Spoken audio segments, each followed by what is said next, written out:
we've been off for quite a while as a hiatus. I've just been letting the news cycle. Yeah, it's hard to compete with, airplanes falling out of the sky and fires burning up Los Angeles. It's hard to. Here's my bro take on Van Halen while the fires are burning. That's right. Yeah. So it was probably a good time to take a little break. Who wants to hear this brand new channel talk about Van Halen when all this stuff is going on in the last 4 weeks? But one thing that's not changed that happened to me today, and for the very first time ever, I hit the no tip button, and it felt great. Did you hit him with the no tippy? It wasn't even at a place that you would get a tip. It was just happened to be on the iPad when they spun it around. I was out buying cigars to put in the humidor. So the whole bill, it was like $70. Well, I walked in, got the cigars, came up to the counter. He turns around the iPad and it says tip. And I'm like, no, that doesn't make any sense. But the software is on all these iPads, no matter where you go. But I hit the no tip, felt great. He wasn't expecting a tip, the dude. Was it where you and I have been before? Yeah. It's our spot, yeah. Yeah. So I get that feeling. There are times when I'm a guilt tipper, and it may be because I worked in the service industry for like hospitality service industry for so long that like I know how often that you just kind of get shit on that I almost like want to try and make up for it for like the bad folks. But like that place that you're talking about, I 100% understand. I think the lowest I tip there is like 10% just to say thank you. But there are times that I've tipped more because I've spent 10, 15 minutes of this guy's time talking about cigars and getting recommendations and that kind of thing. Totally different, right? So I just ran into really quick, got some stuff, and I usually tip him. But now what I want to start doing, I've always carried cash. I'm a cash tipper if I can. And I think they would actually prefer the cash versus the... Of course. As a service industry rep, I can tell you 100%. Yeah, of course. The iPad tip. Yeah. Right? No, I went to a car wash not too long ago, and it was one of the manual car, like you drive into this little block and it does all the car wash. And the guy who just literally took my car wash order did the credit card thing, and it was like 20%, 25%, 30%. I'm like, no, you're not washing anything. Yeah. No. You're not washing the car. Like, you're taking the order and the machine's doing the work. This new iPad tip screen is on everything. So you're saying that Tarantino got it right in Reservoir Dogs with his dialogue. 100%. Let me just get this straight. You don't ever tip, huh? I don't tip because society says I have to. All right, I mean, I'll tip if somebody really deserves a tip. If they really put forth the effort, I'll give them something extra. But I mean, it's tipping automatically. It's for the birds. These people bust their ass. This is a hard job. So is working at McDonald's, but you don't feel the need to tip them, do you? Oh, dude, Mr. Pink wouldn't last a day in today's world. No, but Tarantino nailed it. I tip on service. Yes. Whether it's a nice restaurant or you're going to TGI Fridays, I will tip 100% in cash on service versus 20% of what the bill is. There's a place in Nashville when my wife and I lived there that has legitimately the best ramen I have ever had in my life. Fantastic. They make everything fresh, all the noodles, everything that goes into it. It's amazing. And I used to tip them well whenever I would go because they were a hole in the wall spot that were using this small kitchen that was in a dive bar. It was great. And then they moved locations. All of a sudden it turned into you came in, you sat down, you scanned a QR code, you placed your order. You had to go, they were in a brewery at the new location. You had to go to the bar to get your own drinks, whether it was water or beer or like anything. You had to go get your own drinks, bring them back to the table, and then some food runner would bring the food out, drop it at the table, like barely talk to the people at the table. And they started doing an automatic 20% gratuity. And I quit going to buy their ramen, and I hated it because I know how good it is. And I hate it. Like, I quit eating there based on principle because I do not agree with that 20% automatic gratuity for someone that's going to give me a bullshit service. And they were saying that tip was going to the kitchen. First off, pay your kitchen staff what they're supposed to be paid. Don't rely on tips, and quit stealing the tips from the wait staff, and have a decent wait staff. If I go to a place that I know, like, you know, the waitress or waiter they're working tip wages, like they're getting $2 an hour plus tips, you know, I'm like you, I guilt tip even if it's not great service. But getting my oil changed I'm not tipping the guy to do that. It's like, pay your guys.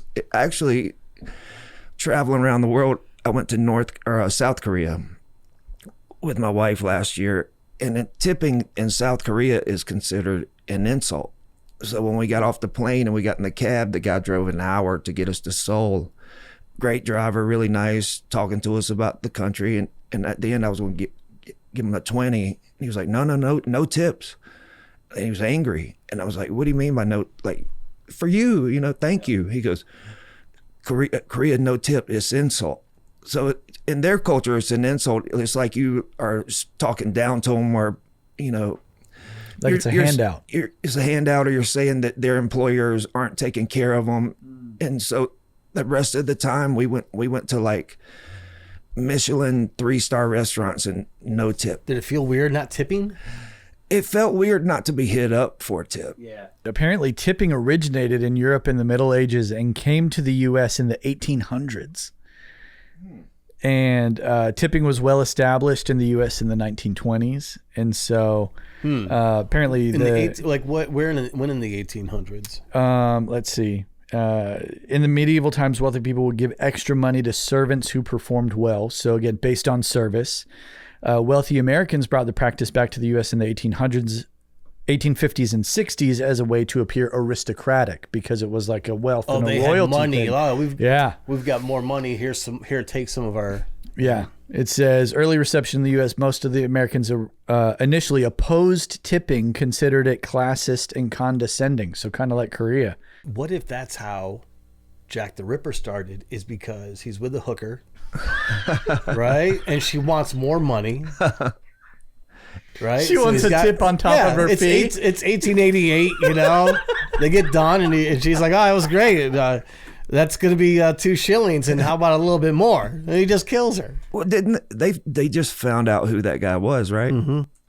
So after all these years, they're still using manpower of the police department over there to solve a really pointless crime at this point. Well, no, they 137 years. Yeah, I mean, well, it was a dude that he purchased the Shaw off of the second or third woman that got killed, and it had the bloodstains on it. And it wasn't until the DNA that a great granddaughter, you know, came forward. They knew who it was.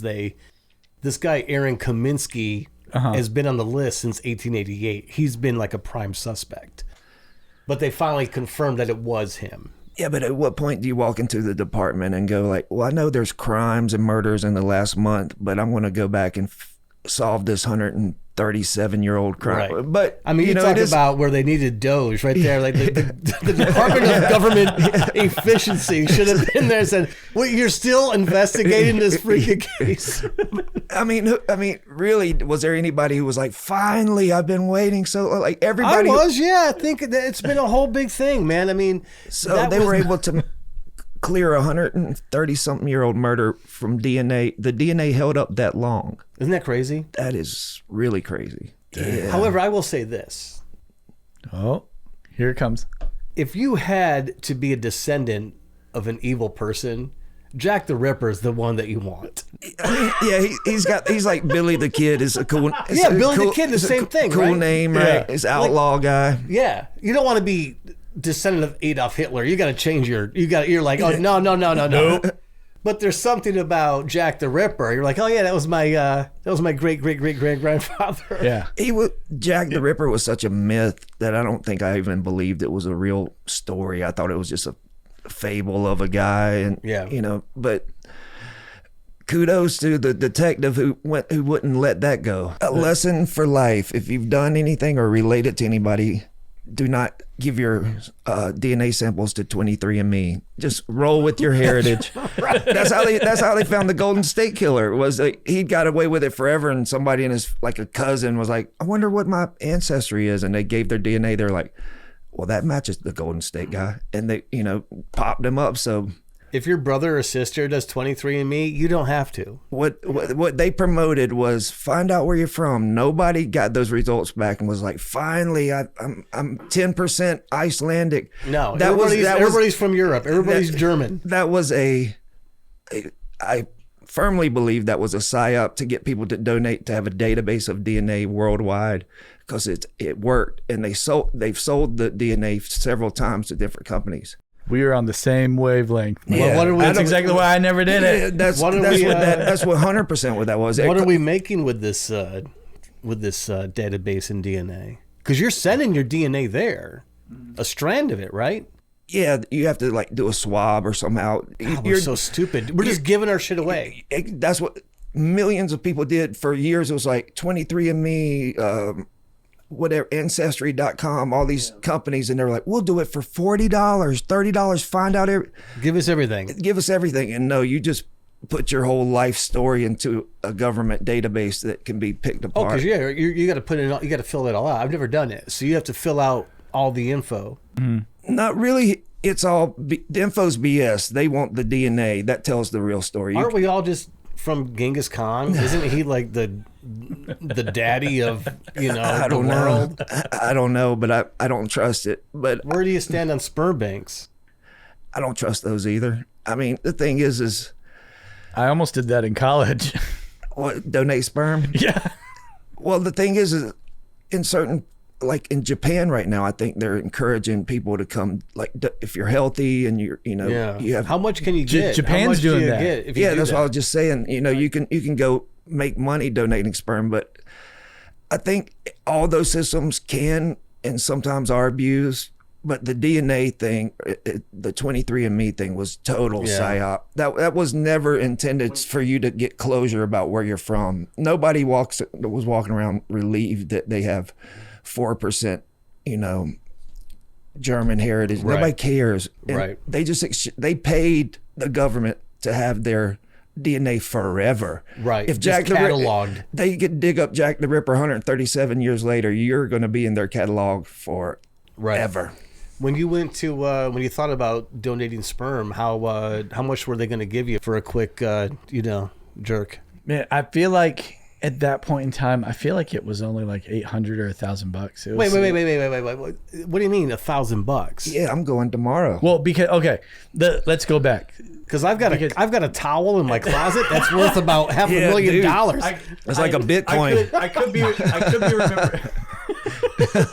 You got a Bitcoin towel. I could be remembering wrong, but it is all like there's a lot of it that's based on like genetics, and at that time I was a little more fit than where I am currently. Jesus Christ, you're like superhuman. I thought it was $50. And so, like I said, I don't fully remember. The thing that kept me from doing it though was the fact that I couldn't stand to know that there was the possibility of a bunch of little me's running around somewhere that I didn't know about.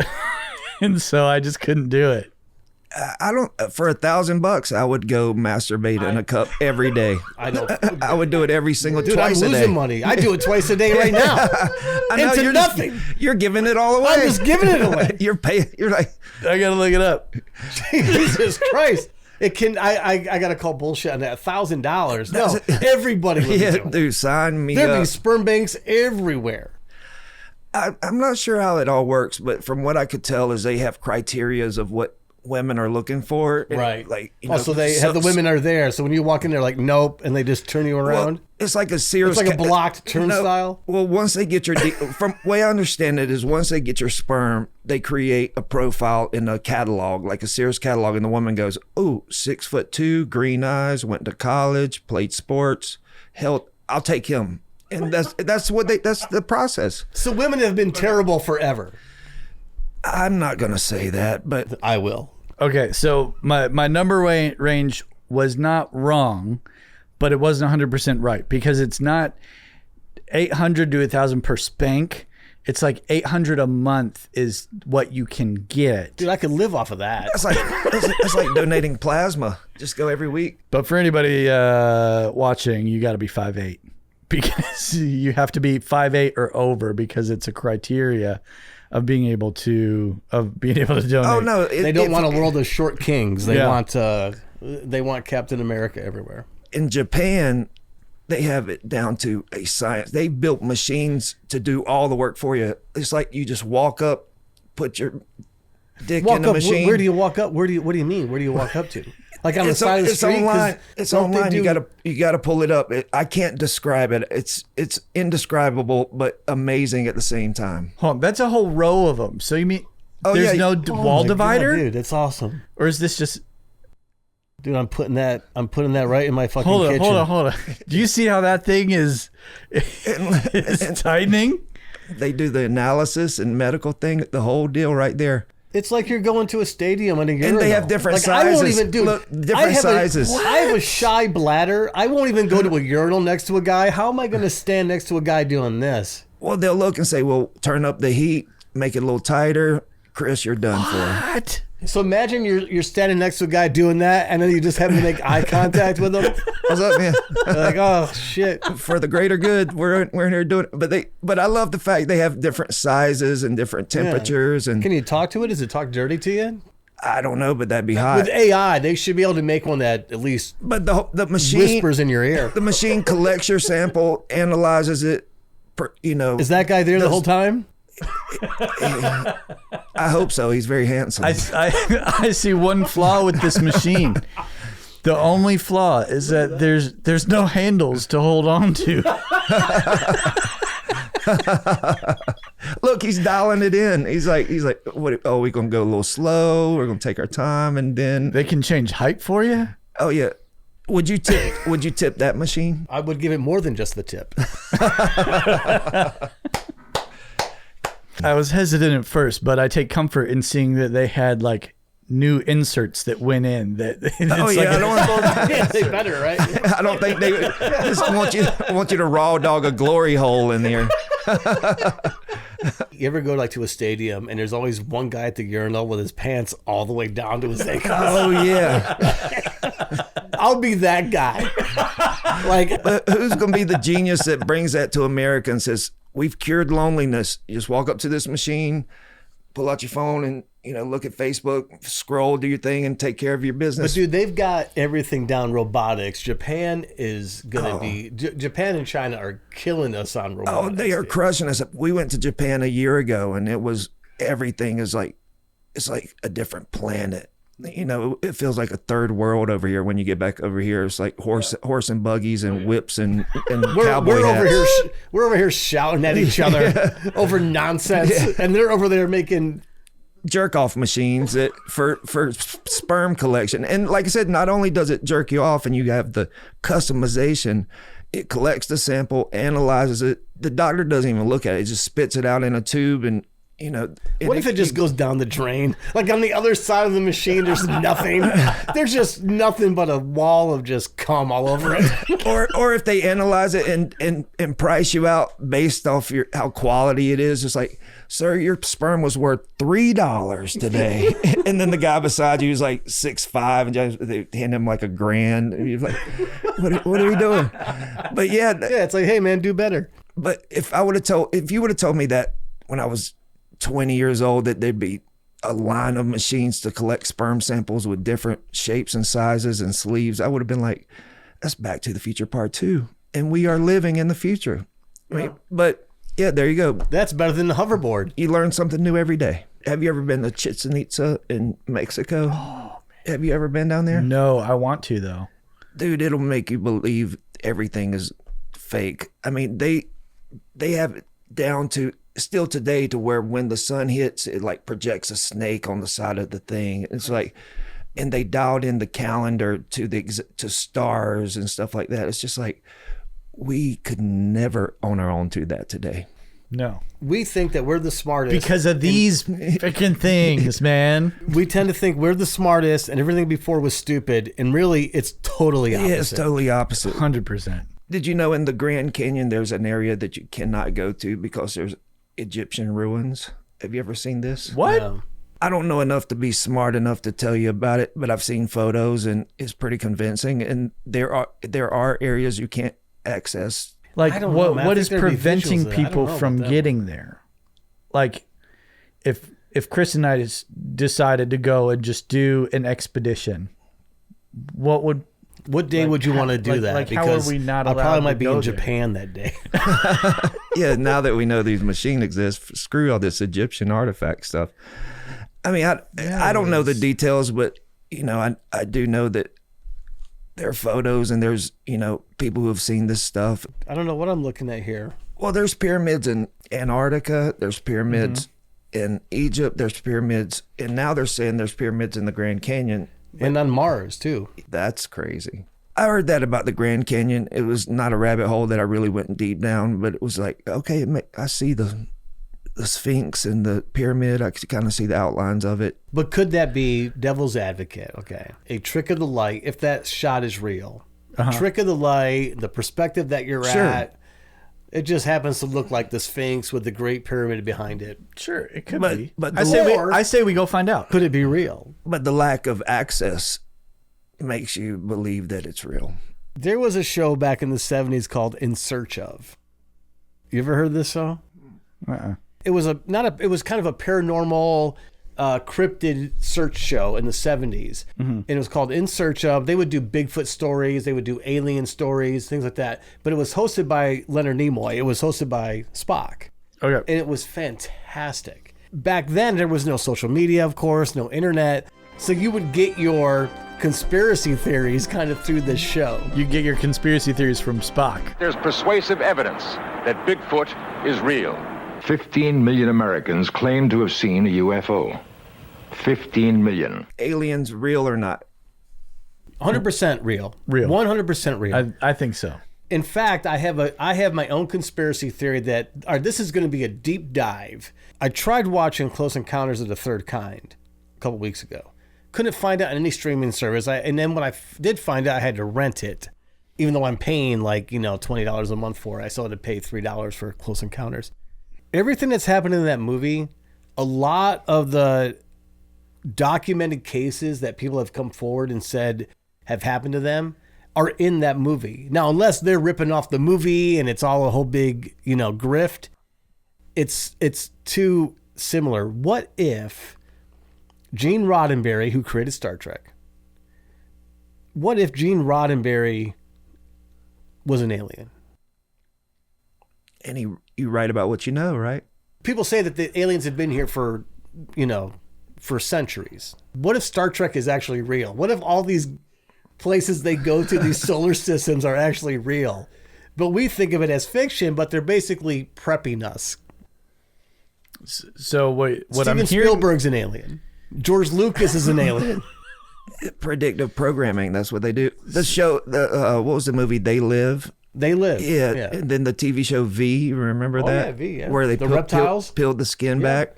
They're I could prepping see that more than I could see men in spaceships flying around. I think that's more of a possibility, that we live among aliens than they come from far away.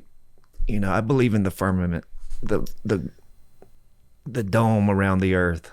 That's what I think we can't get in and out of. Hold on. I just want to make sure that I'm understanding what you say when you say that. Does that mean that you believe that in flat Earth? Or you just believe that there's an additional sphere around the globe? I believe Earth is like this bowl, and we do have a flat like this. Look at plane directions. Planes fly this way. They never fly that way. And I believe there's like rainbows. What are shapes of rainbows? Gay shapes. If they were reflecting, if a rainbow was reflecting, what would it reflect into? A curve. Yeah, it's a curve either way. Yeah. What's it reflecting from? Light. You think it's hitting the top of the dome? Yep. Do me a favor. Pull out your phone and type in Here we go. firmament. It was just discovered. It was just confirmed by scientists. I'm not a flat earther, but I think there is a dome. Like, what's sea level? What does level mean? Well, the Earth is enormous. And no, not sea curve. See what level? Height. What is level? Flat. There you go. All right, a plane. when you No, I'm a part of it. When you get on a plane, what is a plane? Flat. There you go. Fuck, I'm even more of a part of it. So let me get my. But then how do we? Let me go get my aluminum foil. I'll be right back. So are satellites just bunk? Like, how do we describe orbit of anything? Well, you know about the Van Allen radiation belt, right? You think satellites can survive that much radiation and come out the other side and go through the firmament? I think satellites can because there's no yeah, I human think biological, material there. Yeah, I think any machine that we pass through that with any amount of, radiation protection on it can, including, protecting people on the inside of it. Chris, do me a favor. Read this headline. Scientists discover impenetrable barrier 11,500 kilometers above Earth. Yeah, this is the Van Allen belts, right? Right. Right, but he's saying we can go through the Van Allen belt with satellites. It's impenetrable. Well, hold on. He was talking about, is it possible to pass through from the radiation perspective? And that's what I was talking about. I'm not super familiar with this Van Allen belt. Well, no, I'm on the same page with Ray on the Van Allen belts. Now, but it has been debunked that you can get through it with humans. Well, when a rainbow reflects and casts a rainbow, and it's like this every single time, what is it reflecting from? You mean to tell me somebody's holding a bowl over it every single time to make a perfect Right. arch? It's like a refraction of light. Right. Much like a lens. Yeah, I mean, if Exactly. you've ever held a prism in front of a light, the light goes different ways. Exactly, but the rainbows, natural occurring rainbows, never go different ways. They're always But Ray, this way. But what about at waterfalls?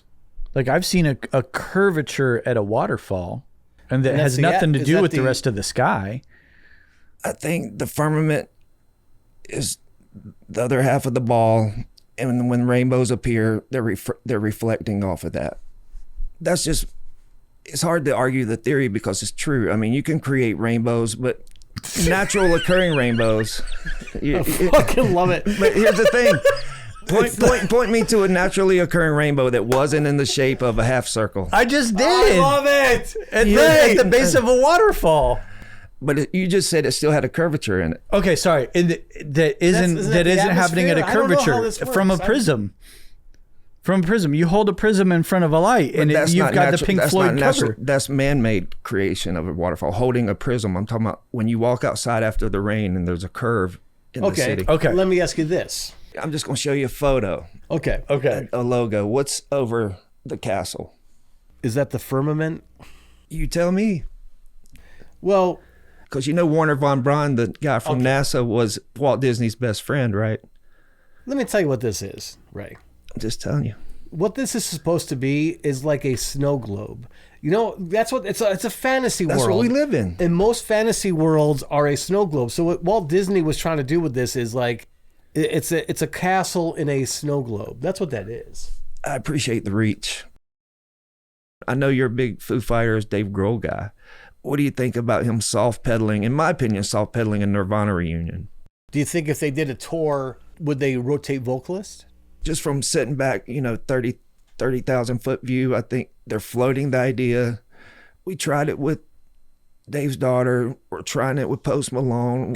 We're trying it with this, but I think inevitably it's gonna happen. Nirvana is known as the head of Mount Rushmore of that era. Right. Well, what the promoters know, Dave Grohl, who is arguably more popular now than Kurt Cobain was in the heyday, like he's just as much of a figurehead. If Dave Grohl and Chris and Pat Smear are all there, they literally don't even need a singer. They could sell out stadiums. They could just say, "You guys sing the songs, we're gonna play them." Why not do that? They know it's that in demand because there's so much nostalgia for early 90s right now. So my question is, outside of Cobain's daughter, who would be the top 3 vocalists that you would want to see on that tour? It literally doesn't matter who the singer. They could put you up there, me up there. I have with the guitar. answer. I have the answer. Okay, who would you go with?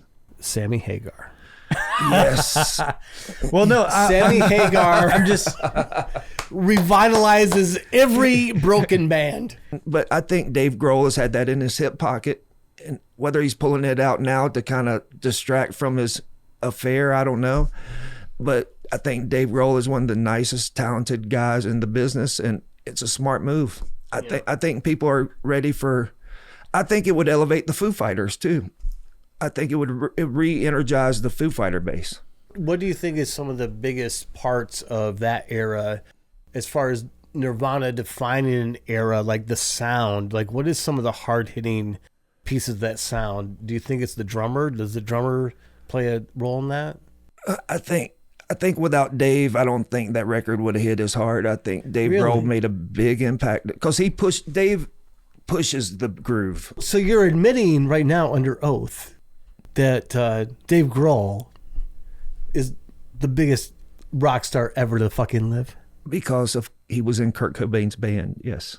That's not a no. I want the record to show that's not a no. And that Rayan believes the Foo Fighters is the best ever. No, I don't believe that. But I don't hate on the Foo Fighters. But bullshit.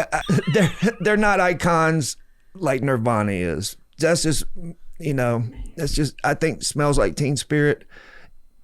Dave Grohl inherited that iconic moment, and it helped him with the Foo Fighters. Well, let's go to the tape. I am part of the Foo Fighters mafia. All right. People lie, math does not lie. The Foo Fighters have arguably put out 5 times, 6 times, 7 times the amount of music that Nirvana did, because Nirvana had a small window, right? Yeah.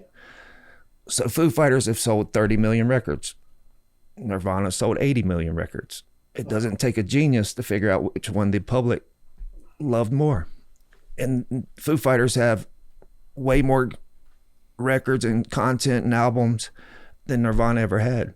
But Nirvana had In Bloom, which was consistent with My Hero, A-level song. But they didn't have that through the roof, Pour Some Sugar on Me, Sweet Child of Mine, Smells Like Teen Spirit. Pearl Jam never had that song. Pearl Jam had, I agree with you on Pearl Jam. But Pearl Jam, like there's only the Foo one Fighters, Pearl Jam album. That's 10. Am I wrong? The only Pearl Jam album that ever charts is 10.